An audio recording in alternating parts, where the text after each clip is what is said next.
sehingga mereka itu dapat dibentengi daripada maksiat kepada Allah Subhanahu wa ta'ala. Makanya kita lihat kita ini kadang malas untuk melakukan taat, ya enggak?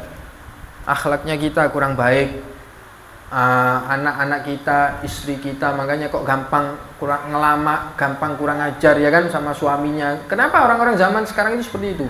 Akhlaknya bobrok, malas untuk melakukan ketaatan sama Allah Subhanahu wa ta'ala. Itu kenapa? Itu mungkin karena sebab makanan yang dimakan kurang halal. Makanan yang dimakan itu mungkin haram. Akhirnya sulit untuk melakukan kebaikan, sulit untuk melakukan ketaatan. Itu pasti itu. Paham ya?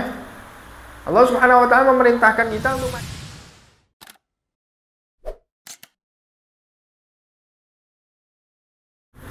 Assalamualaikum warahmatullahi wabarakatuh. Bismillah, alhamdulillah, wassalatu wassalamu ala rasulillah Sayyidina Muhammad ibn Abdillah wa ala alihi wa sahbihi wa man walah wa la hawla wa la quwata illa billah. Subhanaka la ilma lana illa ma'allamtana innaka antal alimul hakim. Rabbi shrah li sadri wa yassir li amri wa hlul 'uqdatam min lisani yafqahu qawli. Amma ba'd. Alhamdulillah kita masih diberi kesempatan oleh Allah Subhanahu wa ta'ala untuk menghadiri majlis yang insyaallah penuh barakah ini.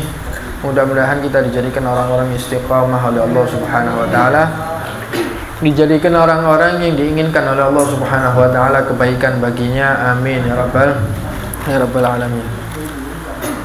Ikhwan yang dirahmati oleh Allah, ada dua hal yang menentukan kita untuk berbuat amal soleh atau maksiat. Ada dua hal. Kalau dua hal ini kita jaga, insya Allah kita gampang enteng melakukan taat. Tapi kalau dua hal ini kita hiraukan, kita akan gampang melakukan maksiat. Jadi dua hal ini bisa menentukan kita mau berbuat taat atau berbuat maksiat. Menentukan dua ini. Lebih bukannya semua orang itu takdir, benar semua orang itu tergantung takdirnya Allah Subhanahu wa ta'ala. Ente mau berbuat taat, ente mau berbuat maksiat, itu semua sudah dicatat takdir oleh Allah Subhanahu wa ta'ala. Tapi kita tidak boleh menisbatkan takdir jelek kepada Allah Subhanahu wa ta'ala. Ana minum khamr, ana judi, kan ini sudah takdirnya Allah Subhanahu wa ta'ala, beb. Paham? Keliru ente. Benar, memang pada hakikatnya semua sudah ditakdir sama Allah Subhanahu wa ta'ala, tapi jangan menisbatkan takdir yang jelek kepada Allah Subhanahu wa ta'ala. Itu pilihan ente. Paham ya? Ente berbuat maksiat itu pilihan ente. Kenapa ente tidak mau berbuat taat? Kan sudah dikasih pilihan, sudah ada jalannya. Paham ya? Ente belok kanan ke taman surga, ente belok kiri ke tempat maksiat, masih belok kiri. Nah, berarti kan ente yang milih. Paham ya? Berarti kan ente yang milih. Semua itu maksiat, itu memang pilihan kita. Tapi ada dua hal ini yang bisa menentukan atau menjadikan pendorong bagi kita berbuat maksiat atau berbuat taat. Apa? Yang pertama, makan makanan halal. Makanan halal. Makanan halal ini sangat berpengaruh untuk kita.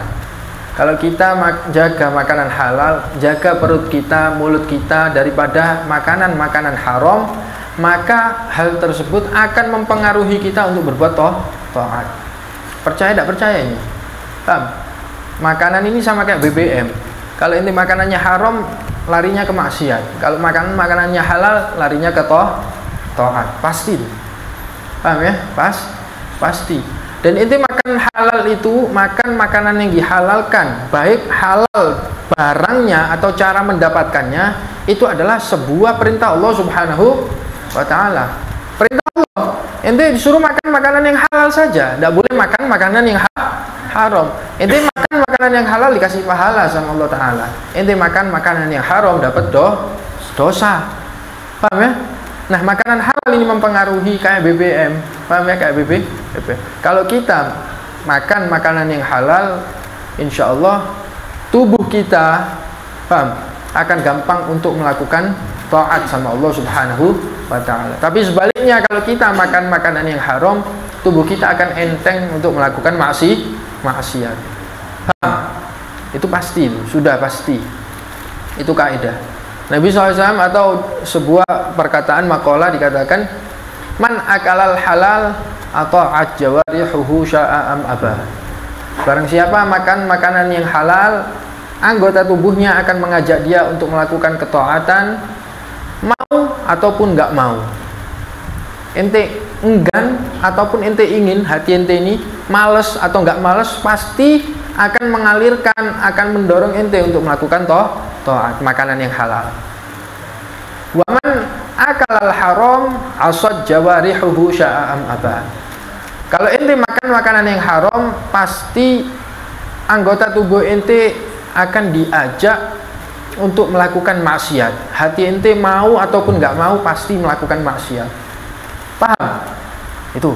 Ini mempunyai, jadi makanan halal sama makanan haram ini mempunyai efek yang luar biasa terhadap ketaatan kita atau kemaksiatan kita. Pasti itu. Jadi pendorong itu. Paham? Makanya kita disuruh untuk melakukan untuk mencari nafkah yang halal, sehingga kita menafkahi, memakani diri kita, anak istri kita dengan makanan-makanan yang halal. Paham ya? Sehingga mereka itu dapat dibentengi daripada maksiat kepada Allah Subhanahu wa ta'ala. Makanya kita lihat, kita ini kadang malas untuk melakukan taat, ya enggak? Akhlaknya kita kurang baik, anak-anak kita, istri kita, makanya kok gampang kurang ngelama, gampang kurang ajar, ya kan, sama suaminya. Kenapa orang-orang zaman sekarang ini seperti itu? Akhlaknya bobrok, malas untuk melakukan ketaatan sama Allah Subhanahu wa ta'ala. Itu kenapa? Itu mungkin karena sebab makanan yang dimakan kurang halal. Makanan yang dimakan itu mungkin haram. Akhirnya sulit untuk melakukan kebaikan, sulit untuk melakukan ketaatan. Itu pasti itu. Paham ya? Allah Subhanahu wa ta'ala memerintahkan kita untuk makan makanan yang halal. Ya ayyuhan nasu kulu mimma fil ardi halalan thayyibah. Paham? Wahai orang-orang, wahai manusia, makanlah apa yang ada di atas muka bumi ini daripada makanan-makanan yang halal serta thayyib, halal, bagus, bersih. Itu yang disuruh sama Allah Subhanahu wa ta'ala. Baik cara mendapatkannya yang halal, jangan mencuri, jangan menggosok, jangan mengambil hak orang lain, paham ya? Atau jangan mendapatkannya daripada muamalah-muamalah yang di situ ada syubhatnya, paham ya? Yang di situ ada ribanya, yang di situ ada masih sanksi atau masih buram, paham ya? Tidak jelas ini halal apa haram, itu tinggalkan, paham? Baik makanan-makanan yang halalnya itu tadi halal, bendanya ini halal, paham? Ataupun cara mendapatkannya yang halal. Jauhi yang haram. Jauhi yang haram. Haram itu ya sama, ada dua juga. Baik bendanya ini yang diharamkan sama Allah Subhanahu wa ta'ala untuk dikonsumsi, atau cara mendapatkannya yang haram. Paham? Kalau ente makan makanan yang bendanya haram, seperti makan daging babi, seperti makan daging anjing, seperti minum minuman keras, ini barang yang sudah barangnya ini tadi diharamkan sama Allah Subhanahu wa ta'ala untuk dikonsumsi. Atau cara mendapatkannya yang haram, dari muamalah-muamalah yang di situ ada riba, dari gandakan uang, paham ya, nganakkan uang, atau muamalah-muamalah yang masih remeng-remeng dan lain sebagainya, yang tidak jelas halalnya, paham? Atau mencuri, atau gosok, atau ambil hak orang lain, paham? Itu makanan memang benar halal, nasi kan halal, benar nasi halal, kata siapa nasi haram, paham? Tapi cara mendapatkannya ente itu yang haram. Nah, itu sama juga, itu bisa mempengaruhi tubuh kita untuk melakukan maksiat, paham ya? Jadi hati-hati terhadap makan atau makanan yang masuk ke mulut kita, masuk ke anak istri kita, hati-hati. Itu bisa menentukan. Makanya jangan salahkan ente, jangan salahkan anak istri ente. Kalau anak istri ente nanti, kalau sering ente makani makanan yang haram atau yang remeng-remeng, syubhat seperti itu, paham? Suatu saat dia akan ngelamak sama kita, suatu saat dia tidak mau melakukan taat, suatu saat dia gampang maksiat. Itu hati-hati, paham ya? Hati-hati. Makanya perlu hati-hati. Ini yang pertama, yang dapat mempengaruhi kita untuk melakukan maksiat atau melakukan taat. Yang kedua, yaitu pergaulan.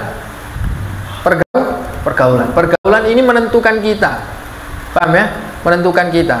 Kalau kita gaul dengan teman-teman yang baik, insya Allah kita gampang melakukan kebaikan. Kalau kita bergaul dengan orang-orang yang jelek, maka kita juga akan gampang melakukan kejelekan. Gaul sama orang-orang yang Masya Allah dia ahli masjid, ahli sholat jamaah, ahli majlis, paham ya, sering hadir majlis dzikir, sering hadir majlis ilmu, nanti kita akan terdorong juga seperti dia. Pasti itu akan gampang juga ikut. Dia mau hadir majlis, ini teman anak mau hadir majlis, kita gampang, enak, nanti kita mau hadir majlis itu gampang, paham? Dan pasti akan terdorong untuk melakukan taat seperti itu gampang, paham?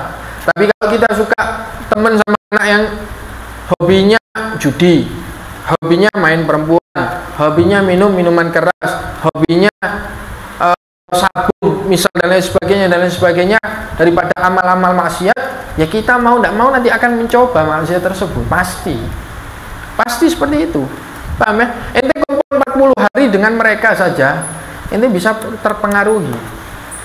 Di kitab itu dijelaskan ada orang dia gembala sapi selama 40 hari.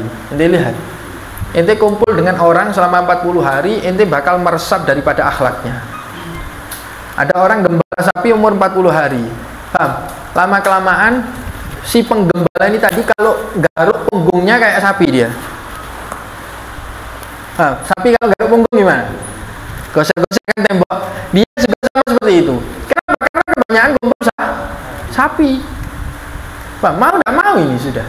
Ini sunnatullah seperti itu. Makanya kalau cari teman yang baik. Paham ya? Katakan anil mar'i la tas'al was'al an qarinihi innal qarina bil muqarini yaqtadi. Kalau ente mau lihat agama seseorang, lihatlah dengan siapa mereka berkumpul. Kalau kumpulannya orang-orang bagus, paham ya? Kumpulannya orang-orang soleh, kumpulannya orang-orang yang takut sama Allah Subhanahu wa taala, berarti dia baik. Pasti. Berarti dia baik. Tapi kalau kumpul dengan orang-orang yang ahli maksiat, yang tidak takut sama Allah Subhanahu wa taala, yang meremehkan syariat Allah Subhanahu wa taala, yang dia itu menggampangkan syariat Allah Subhanahu wa taala, jarang melakukan taat sama Allah Subhanahu wa taala, jarang ibadah, jarang sholat, paham? Pasti mau tidak mau dia akan terpengaruh juga seperti itu, pasti. Paham ya? Makanya hati-hati di dalam dua ini. Dalam konsumsi yang kita konsumsi, makanan yang kita konsumsi, dan teman-teman pergaulan kita, itu menentukan sekali, sangat menentukan. Paham ya? Nabi SAW mengatakan almar'u ala dini khalilih. Almar'u ala dini khalilih. Seseorang itu tergantung agama temannya. Kalau agamanya baik, insya Allah dia baik. Agamanya buruk, pasti dia buruk. Paham ya? Falyanzuril mar'u man yukhalil. Maka silahkan lihat, ente perhatikan, ente cari teman yang baik, maka itu akan menentukan agama ente. Paham ya? Jadi hati-hati di dalam dua perkara ini, pasti menentukan. Makanya kadang kita ini malas sholat, paham? Atau malas hadir majelis, ya karena mungkin makanan yang kita makan ini makanan haram, atau karena teman-teman kita mempengaruhi, lah kok hadir majelis ini kayaknya enak, paham?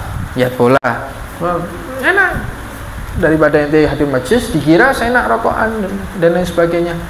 Mempengaruhi dia, mengaruhi. Nanti lama-lama nanti coba tak nombok piro sih, saya kecil, nombok 50 dulu. Nanti lama-kelamaan seperti itu nambah terus sampai habis. Dan ini mempengaruhi. Dari mana dia tahunya? Awalnya tahu orang nombok, temennya nombok dulu. Nanti dia pengen nyoba, paham? Tahu temennya minum, nanti dia pengen nyoba. Maksiat itu seperti itu, Cuk. Maksiat itu ente kayak diibaratkan jalan di atas tanah yang becek, paham? Ente kan pertama hati-hati dengan becek kan, ente jalan misal mau ke masjid, hati-hati kan sarungnya cincin ya, hati-hati jalannya pelan-pelan supaya tidak becek. Tapi kalau ente sudah keceblok kena becek, ya sudah mesisan. Ya ente jalannya mesisan, wis kadung kena becek, ya sudah, jalannya tidak usah hati-hati lagi. Sama seperti itu, ente maksiat pertama nyoba dikit, pokok enak, dikit, ya sudah terlanjur, tambah lagi. Maksiat itu minta tambah terus. Paham? Apa istilahnya? Nagih. Paham ya? Nagih, nyandu. Maksiat itu nyandu, pasti itu. Paham ya? Makanya hati-hati dua perkara ini.